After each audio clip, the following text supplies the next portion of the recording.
The word conspiracy is associated with insanity and paranoia, but the actual definition isn't too shocking. A secret plan by a group of people plotting something illegal or immoral. There are countless examples of real conspiracies from history.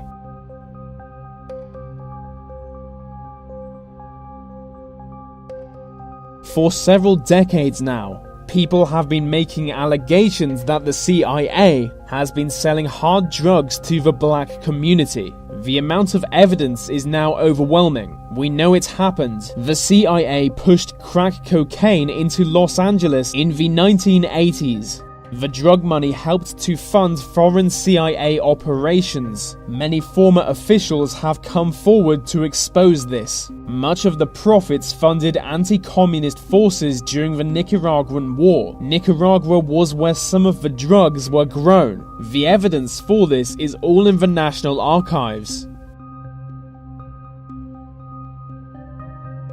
Watergate is the mother of all scandals. Watergate began with a big leak, exposing former presidents of expanding the Vietnam War. This triggered the current president, Richard Nixon, to conspire against people critical of him. He had the Democratic Party building broken into and bugged. That building was called Watergate. Nixon denied any connection to this, but he recorded every phone conversation he had at the time. He was forced to release the tapes in 1974, which revealed his involvement. He was forced to resign, and many of his colleagues were put on trial.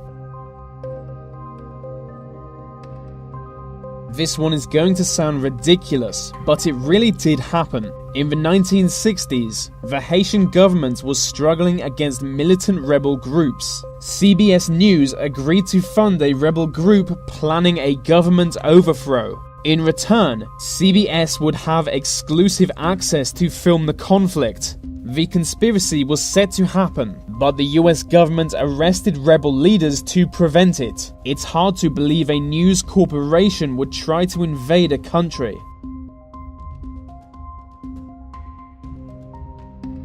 The Dreyfus Affair was a conspiracy to falsely accuse a man of treason.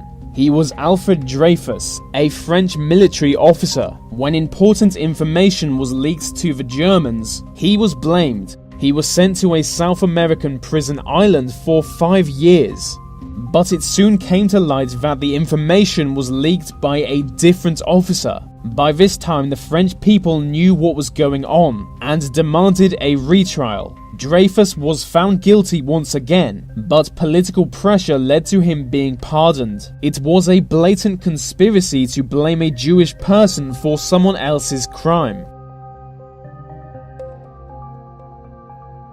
In 1969, a new French president was elected, but a group of his opponent's followers wanted him to resign. Their plan was to embarrass him into leaving office, so they published some photographs appearing to show his wife engaging in group sex. As you'd expect, this put a lot of pressure on him, but he refused to resign. The photographs didn't actually show his wife, but a prostitute disguised. The Gulf of Tonkin is a body of water near Vietnam. In 1964, it was reported that the American Navy were attacked by 3 Vietnamese boats in the Gulf. The US government used this to justify their expansion of the Vietnam War, and it turns out they basically made the whole thing up. They were attacked by the Vietnamese, but almost no damage was done. The official story stated that a lot of damage was done, and the Vietnamese chased them away.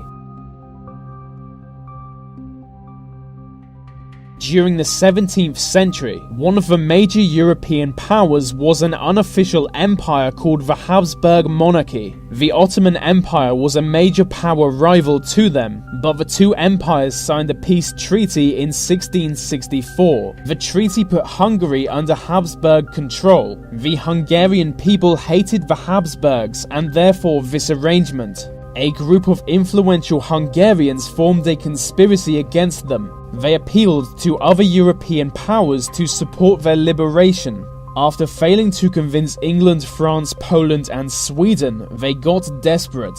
They went to the Ottoman Sultan and promised that Hungary would submit to him. This didn't work. They did still rebel against the Habsburgs. It failed pretty quickly. The Indian mystic Osho wrote more than 600 books, with which he gained a huge following. In 1984, a group of his followers conspired to win a local election in Oregon. They broke into local restaurants and infected their food with salmonella. This caused 751 people to catch it. 45 were sent to hospital. Those behind it did not win the election. They were just arrested. Elizabeth I was Henry VIII's daughter, so she wasn't Catholic, but much of the English population still were. A group of Catholic nobles secretly conspired to assassinate the Queen so that her Catholic cousin may assume the crown. Francis Throckmorton led the conspiracy. His plan was to kill the Queen at the same time Spain was due to invade England. Catholic groups in England would then rise up to help. The King of Spain agreed to fund the whole thing, but it never happened. Throckmorton was tortured into admitting the plot before. The Second World War began with the Nazi invasion of Poland. They had no legitimate reason to invade, so they decided to create the illusion of Polish aggression towards Germany. They staged fake attacks on German officials along the border. Some German soldiers disguised themselves as Polish soldiers and held up a radio station. They broadcast anti-German messages as if they were coming from the Polish. This was enough to justify an invasion to the German people. It was called Operation Himmler, as Heinrich Himmler had the idea.